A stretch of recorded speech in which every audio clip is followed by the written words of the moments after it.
Good morning to everyone.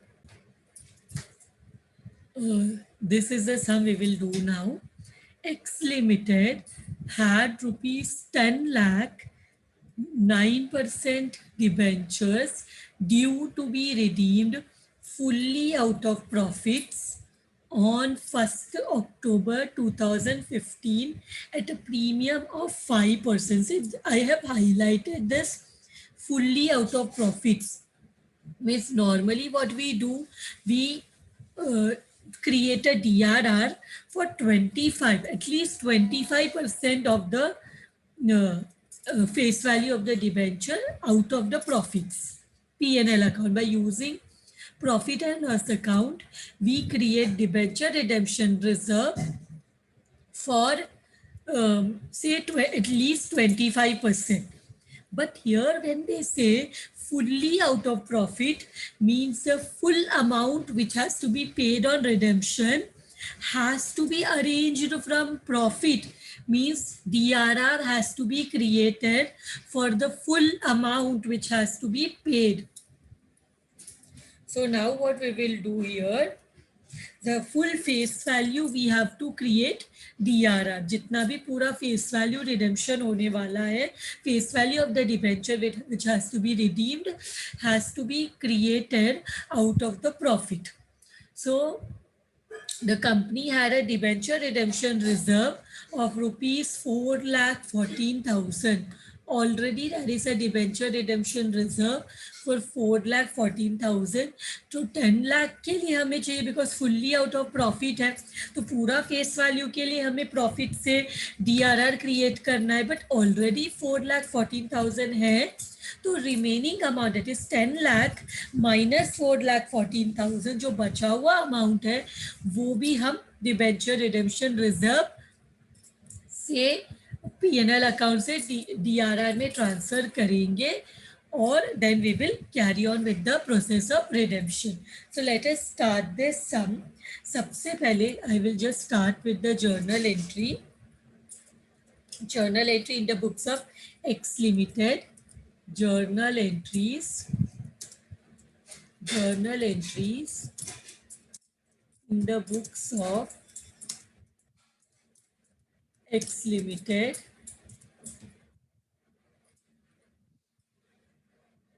Date,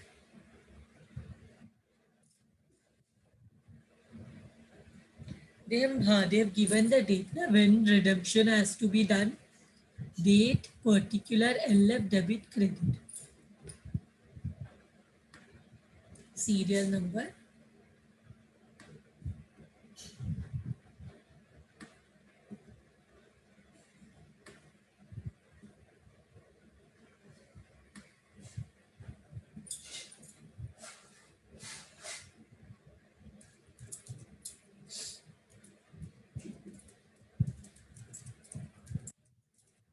Particulars.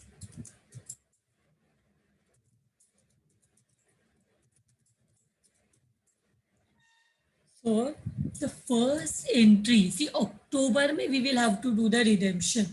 Date for redemption is given 1st October 2015. So same year we have to do the investment prior to or on April 30th. This investment has to be done. So debenture redemption investment account.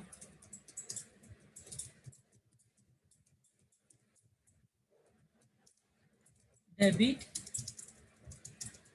to cash bank account because redemption has to be done. Sorry, in redemption से पहले investment has to be done and it is 15%. So 15% of the amount that has to be redeemed in a particular time. So they are going to redeem all the debentures of 10 lakh और minimum at least जब भी कुछ भी नहीं बोला रहता है तो हमें 15% इन्वेस्ट करना है, जितना भी फेस वैल्यू है डिबेंचर का जो रिडीम होने वाला है उसका 15%. तो how much is it coming to how much is it coming to? Is it coming to 1,50,000? तो इसको बोलेंगे being investment made, being investment made at 15% of the face value of debentures to be redeemed.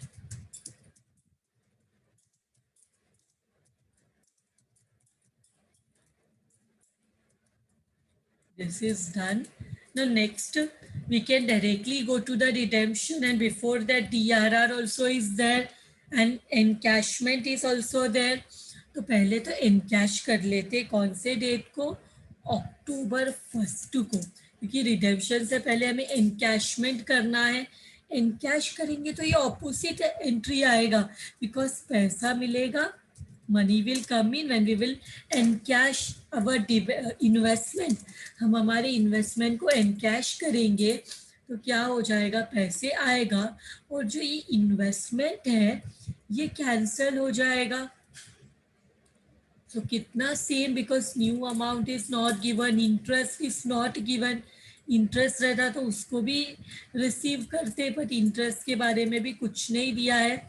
Being investment encashed, being investment encashed. इसके बाद DRR transfer करना पड़ेगा. इसके बाद same date में डीआरआर के transfer, that is debenture redemption reserve में transfer करना पड़ेगा. तो कौन सा रिजर्व यूज करेंगे? PNL account, PNL account use करेंगे. अमाउंट कितना है वो मैं तुम लोग बताती हूँ. टू कौन सा? Debenture redemption reserve. Let us go to the working note. Debenture redemption में ऑलरेडी कितना बैलेंस है? डिबेंचर रिडेम्पशन में हमें ऑलरेडी इस बार क्या बोला है? Fully out of profit, fully out of profit. तो हमें डिबेंचर में हमें कितना फुल्ली आउट ऑफ प्रॉफिट? मतलब face value of the debentures to be redeemed. Normally हम क्या करते हैं? हम यहाँ पे डायरेक्टली रुपीस दिया है. हम नॉर्मली क्या करते हैं? ये जो रिडीम होने वाला है इसका हम 25% अमाउंट डीआरआर में ट्रांसफर करते हैं. But here redemption is fully out of profit, fully out of profit. So हमें क्या चाहिए? DRR will be equal to how much? DRR will be 10 lakh, जो कि हमें रिडेम्पशन में चाहिए, जो भी हमें रिडेम्पशन में चाहिए उसका 100% पूरा अमाउंट चाहिए. तो DRR हमें 10 लाख के लिए चाहिए.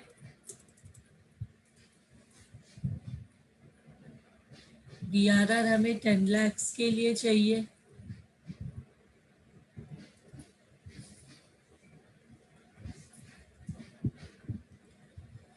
तो यहाँ पे हमें, हमारे पास एग्जिस्टिंग बैलेंस कितना है डीआरआर में?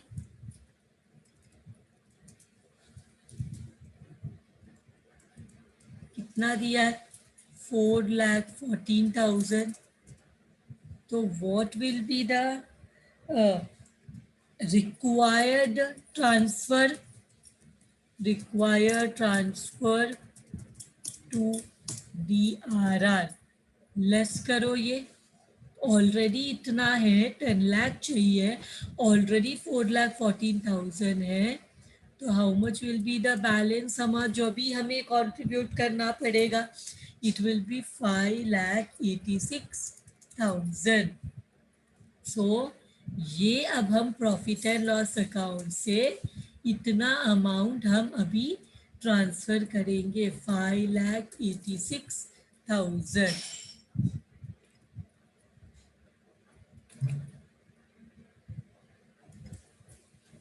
5,86,000। तो क्या करते हैं, I don't want so much gap, so I will just remove the gap which is there.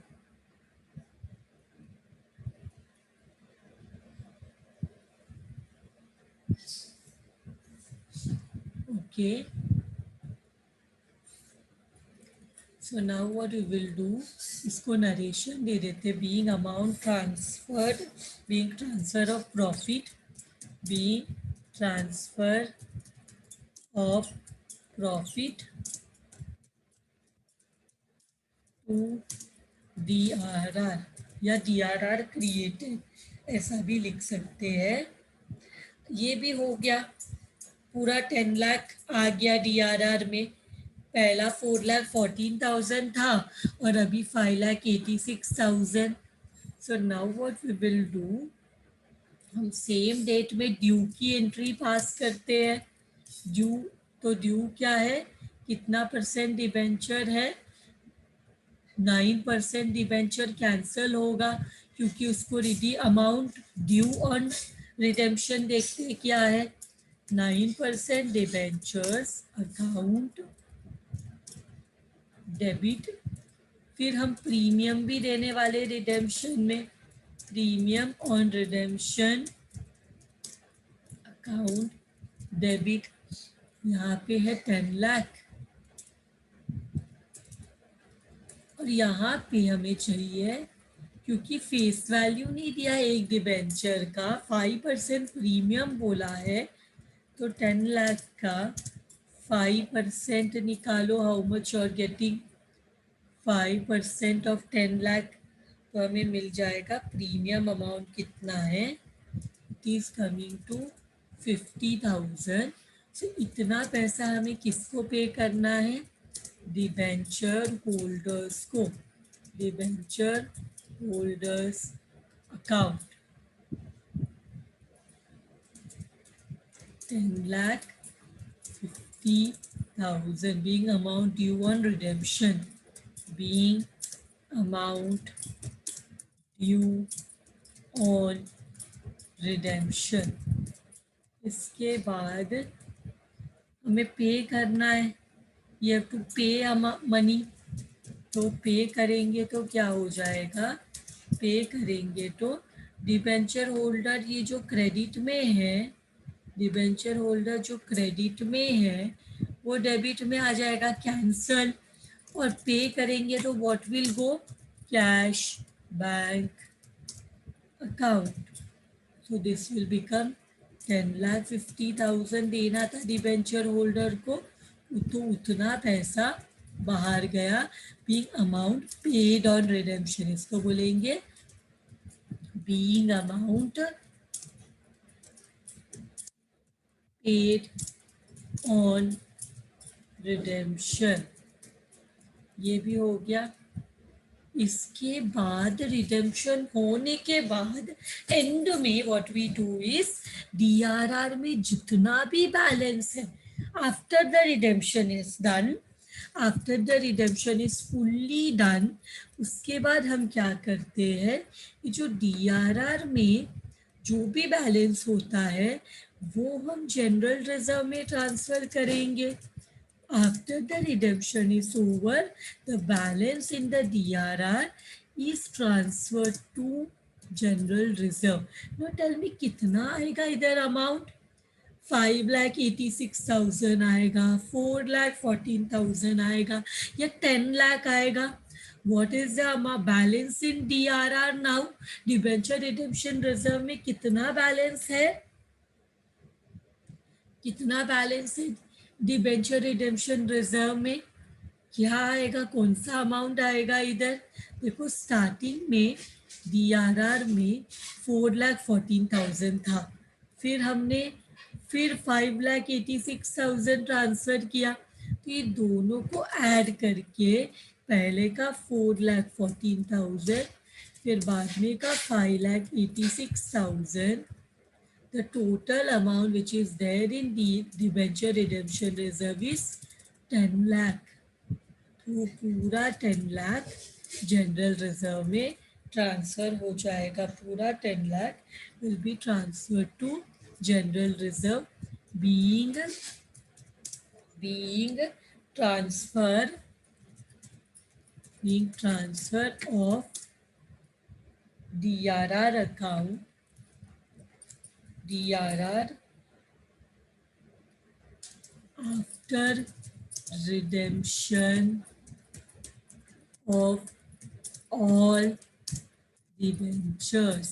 सारा डिबेंचर्स का रिडेम्पशन होने के बाद हम डीआरआर का ट्रांसफर करते हैं जनरल रिजर्व में। With this some is done. So this is the next question we will do now. Manish Limited issued rupees 38 lakhs 8% debentures of rupees 100 each. So 38 lakhs is the total amount of 8% debentures of rupees 100 each. 38 lakhs कभी issue किया 1st April 2013. The terms of the issue stated that the debentures will be redeemed at a premium of 5% on 30th June 2015. So 1st April 2013 को issue हुआ and 30th June 2015 को रिडेम्पशन होगा at 5% premium. The company decided to transfer out of profits rupees 5,50,000 to debenture redemption reserve on 31st March 2014. So DRR में पहले 5,50,000 गया, कौन से डेट पे 31st March 2014 को। फिर से 4 लाख गया 31st March 2015 को and make the necessary investment on time. Necessary investment is 15% of the face value of the debentures which has to be redeemed. जो भी डिबेंचर का फेस वैल्यू है जो रिडीम होने वाला है उसका 15% हमें इन्वेस्टमेंट करना होता है। तो हमें 2 डेट्स का ट्रांसफर दिया है डीआरआर में। पहले 5,50,000 हुआ 2014 में, फिर 4 लाख हुआ 2015 में। तो इसके बाद now what we will do, हमें रिडेम्पशन, हमें डीआरआर ट्रांसफर तो ऑलरेडी दिया हुआ है कितना अमाउंट ट्रांसफर करना है। अभी हम क्या करेंगे, pass the journal entries regarding the issue and redemption of debenture. मतलब हमें इशू का एंट्री भी पास करना है एंड रिडेम्पशन का एंट्री भी पास करना है विदाउट प्रोवाइडिंग फॉर इधर द इंटरेस्ट और loss on issue of debenture. मतलब जो हम इंटरेस्ट ऑन डिबेंचर का एंट्री पास करते हैं 8% जो भी रहेगा cash bank to interest, sorry interest to cash bank, because interest is expense when company pays the debenture and पैसा बाहर जाएगा, तो इंटरेस्ट की एंट्री पास नहीं करनी है।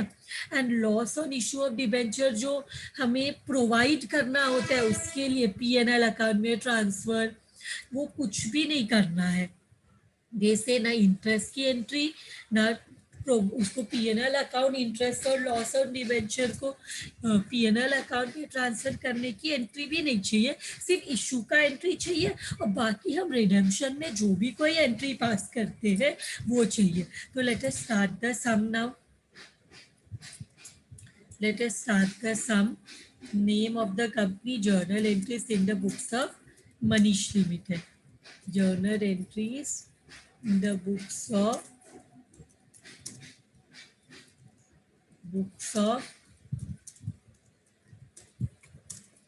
Manish Limited.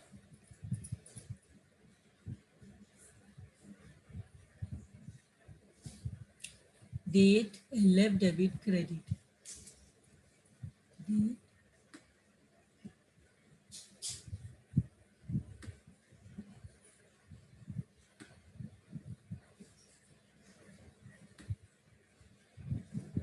first date, the previous सब मैंने सीरियल नंबर डाला, सॉरी ये मुझे वही ध्यान में आया, मैंने गलती से सीरियल नंबर डाल दिया था। Date, particulars LF debit credit. So सबसे पहले हमें कौन से दिन में रिडेम्पशन हुआ है? 2013 अप्रैल 1 को रिडेम्पशन हुआ है। रिडेम्पशन होगा तो क्या हो जाएगा? एक तो cash, we will get the money, cash bank account debit. कितना पैसा मिला? 38 लाख। से तो क्वेश्चन में दिया है ना 38 लाख। और यहाँ पे जब भी हम डिबेंचर रिडीम करते हैं, डिबेंचर इशू की एंट्री पास करते हैं ना, तो हमें कितना है? 8% डिबेंचर्स अकाउंट। कितने का डिबेंचर है? डिबेंचर 38 लाख्स का है। लेकिन इशू में, अगर इशू का जब हम एंट्री पास करते हैं डिबेंचर इशू का, तभी हमें एक और चीज़ ध्यान में रखना रहता है कि हम क्या करने वाले हैं। हम प्रीमियम भी पे करने वाले हैं, प्रीमियम ऑन रिडेम्पशन। जब इशू प्री रिडेम्पशन का एंट्री होगा तो ये प्रीमियम जो क्रेडिट में है ये डेबिट में चला जाएगा। कितना प्रीमियम है? 38 लाख्स का 5% प्रीमियम है। कैलकुलेट 38 लाख्स का 5% प्रीमियम कितना होता है? कैलकुलेट का 5% प्रीमियम इस 1,90,000, 1,90,000। ये जब हम इसका एंट्री पास करेंगे, ड्यू का एंट्री, तो ये दोनों जो क्रेडिट में है वो डेबिट में चला जाएगा कि हमें ये दोनों चीज़ देना है। और एक चीज़, जब हम प्रीमियम पे करेंगे, जब हम प्रीमियम पे करेंगे तो ये क्या हो जाएगा? लॉस हो जाएगा ना, loss on issue of debenture. मतलब ये डिबेंचर हम इशू कर रहे हैं पार में और रिडीम कर रहे हैं प्रीमियम में, एक्स्ट्रा पैसा देंगे। मतलब इशू करते वक्त 38 लाख ही मिल रहा है, लेकिन जब पे करेंगे तभी हमें 1,90,000 एक्स्ट्रा देना होगा। So this is loss on issue of debentures account debit. कितना लॉस हो रहा है? 1,90,000 का लॉस। इधर दिया देखो, इंटरेस्ट और लॉस को प्रोवाइड करने का जरूरत नहीं। मतलब इसको पीएनएल ट्रांसफर का भी तो एक एंट्री होगा जिसमें हमें इसको प्रॉफिट एंड लॉस अकाउंट, ये लॉस को किधर दिखाना है? पीएनएल अकाउंट में ट्रांसफर करना है। बिकॉज लॉस का कोई ओपनिंग क्लोजिंग बैलेंस नहीं होता, ईयर एंड में इसको पीएनएल अकाउंट में ट्रांसफर करना पड़ता है। बट क्वेश्चन में बोला है वो कुछ मत करो, सिर्फ इशू का एंट्री पास करो। तो इशू करते वक्त ये एंट्री है, पैसा आ रहा है, डिबेंचर क्रिएट हुआ, प्रीमियम में रिडेम्पशन। देखो इशू में हम प्रीमियम में, हम इशू में हम ये भी बताते हैं रिडेम्पशन कैसे होने वाला है, उसका इफेक्ट भी इशू में ही रहते हैं। You all have done this issue of debenture chapter in your 12th standard. That time you must have seen कि डिबेंचर इशू में हम रिडेम्पशन का भी इफेक्ट दे देते हैं। बिकॉज जब डिबेंचर इशू होता है तो ये भी पता होता है कि रिडेम्पशन में क्या होने वाला है। रिडेम्पशन में पार में रिडेम्पशन होगा, प्रीमियम में होगा, डिस्काउंट में होगा, हमें इशू के टाइम ही पता होता है। तो इसका एंट्री पास करेंगे, इसका नरेशन देंगे। Being issue of debentures, being issue of debentures at par and redeemable at premium, and redeemable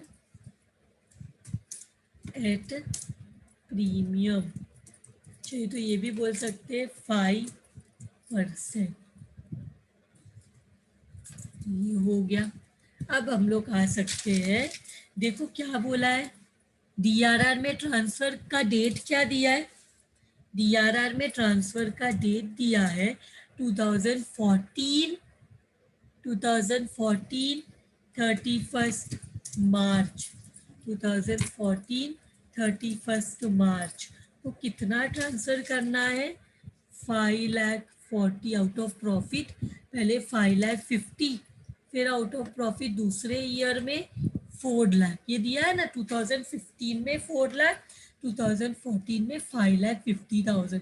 किधर से ट्रांसफर करेंगे? Profit and loss account reserve use होगा, और किधर ट्रांसफर होगा? Debenture redemption reserve. कितना अमाउंट तो ऑलरेडी दिया हुआ है, 5,50,000, 5,50,000। इसको क्या नरेशन देंगे? बीइंग DRR क्रिएटेड,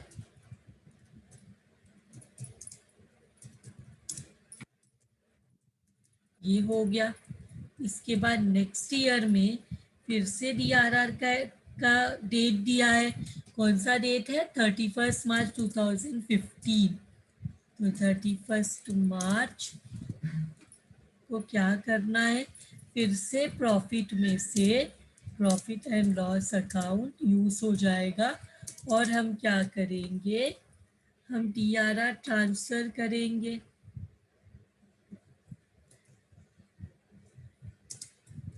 यही सेम नरेशन आएगा, पर अमाउंट कितना दिया है सेकेंड ईयर का? It is 4 lakhs। अभी ये ईयर में हमें रिडेम्पशन करना है। ये ईयर 2015 में हमें 30 जून को रिडेम्पशन करना है। ये 30 जून 2015 के 30 जून को हमें रिडेम्पशन करना है। हमें रिडेम्पशन करना है 30 जून को। तो हमें 30 जून को रिडेम्पशन करना है, तो 30 जून से पहले हमें इन्वेस्टमेंट करना पड़ेगा। कौन सा डेट होता है इन्वेस्टमेंट का? अप्रैल 30। इन्वेस्टमेंट हमेशा अप्रैल 30 से पहले होना चाहिए। तो हमारा एंट्री रहेगा debenture redemption investment, debenture redemption investment account, investment account debit to investment करेंगे तो क्या बाहर जाएगा? Cash bank account.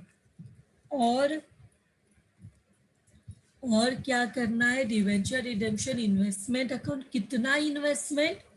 जितना भी डिबेंचर रिडीम होगा, जितना भी डिबेंचर रिडीम होगा उसके फेस वैल्यू का 15%। कितना होता है देखो, कितना होता है देखो, 38 लाख का 15%। जितना भी डिबेंचर रिडीम होने वाला है, जितना भी डिबेंचर रिडीम होने वाला है उसका 15%। तो ये कितना आ रहा है? इसे कमिंग 5,70,000। तो कितना आंसर है? 5,70,000। इसको बोलेंगे being investment made, being investment made at 15% of face value of debentures to be redeemed, to be redeemed। जो डिबेंचर को रिडीम करने वाले हैं उसका फेस वैल्यू, हमें प्रीमियम नहीं कंसिडर करना है, सिर्फ फेस वैल्यू या नॉमिनल वैल्यू का 15%। तो इसके बाद डायरेक्टली वी विल गो, कौन से डेट पे रिडेम्पशन होने वाला है?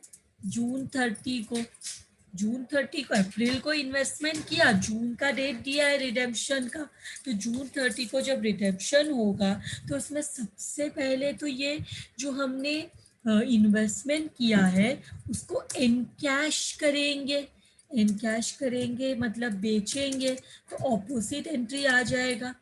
तो ये जो डिबेंचर इन्वेस्टमेंट अकाउंट डेबिट में है, इसको इसको सेल करेंगे तो ये क्रेडिट हो जाएगा।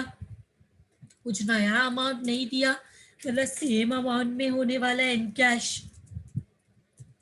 5,70,000 रिडेम्पशन से पहले जो डेट में रिडेम्पशन होने वाला है वही डेट में हमें एनकैश करना पड़ता है। तो बीइंग इन्वेस्टमेंट एनकैश्ड ये हो गया।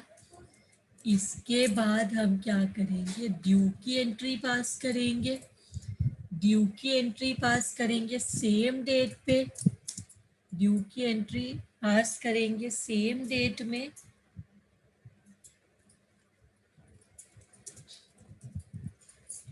कितना ड्यू करेंगे तो 8% डिबेंचर्स कैंसिल होगा, अकाउंट डेबिट।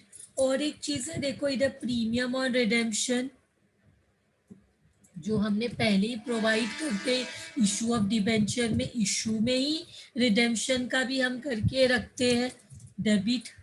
कितना अमाउंट है देखो इधर, 8% डिबेंचर जो लाइबिलिटी था, जो लाइबिलिटी था वो अभी कैंसिल होने वाला है बिकॉज हम इसको रिडीम करेंगे।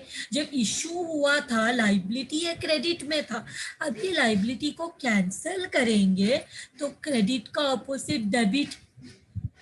कितना प्रीमियम है, 1,90,000। ये पूरा पैसा किसको मिलेगा, ये पूरा पैसा मिलेगा डिबेंचर होल्डर्स को। किसको मिलेगा, डिबेंचर होल्डर्स अकाउंट। कितना है, दोनों को ऐड करो, 39,90,000। इसको बोलेंगे being amount due on redemption, being amount due on redemption. अब इसके बाद हम क्या करेंगे, पे कर देंगे सेम डे। ड्यू हो गया, अब ड्यू के बाद पे, 30th को पे करेंगे। पे करेंगे तो ये डिबेंचर जो क्रेडिट में है अब डेबिट में आ जाएगा। और क्या बाहर जाएगा जब हम पे करेंगे, तो cash bank account. So how much amount to pay, 39,90,000। इतना पे करना है, जितना ड्यू था उतना पे करेंगे, जितना आउटस्टैंडिंग था उतना पे करेंगे, being amount paid on redemption.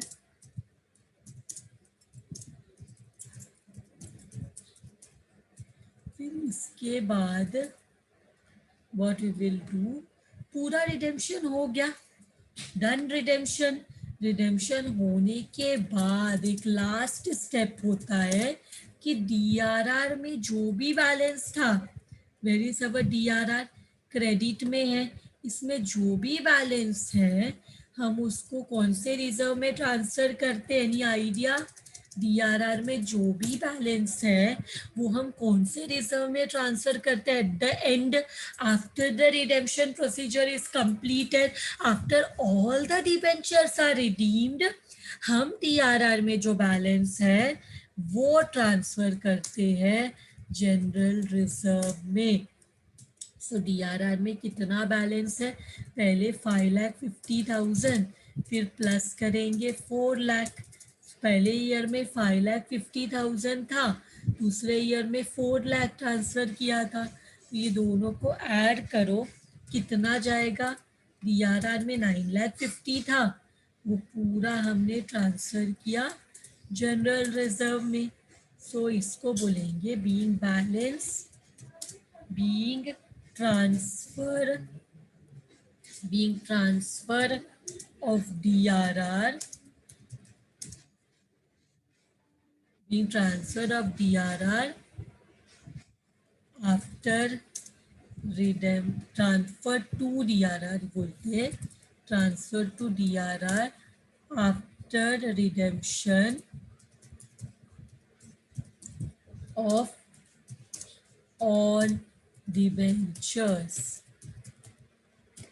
So with this sum is also over. Thank you very much everyone.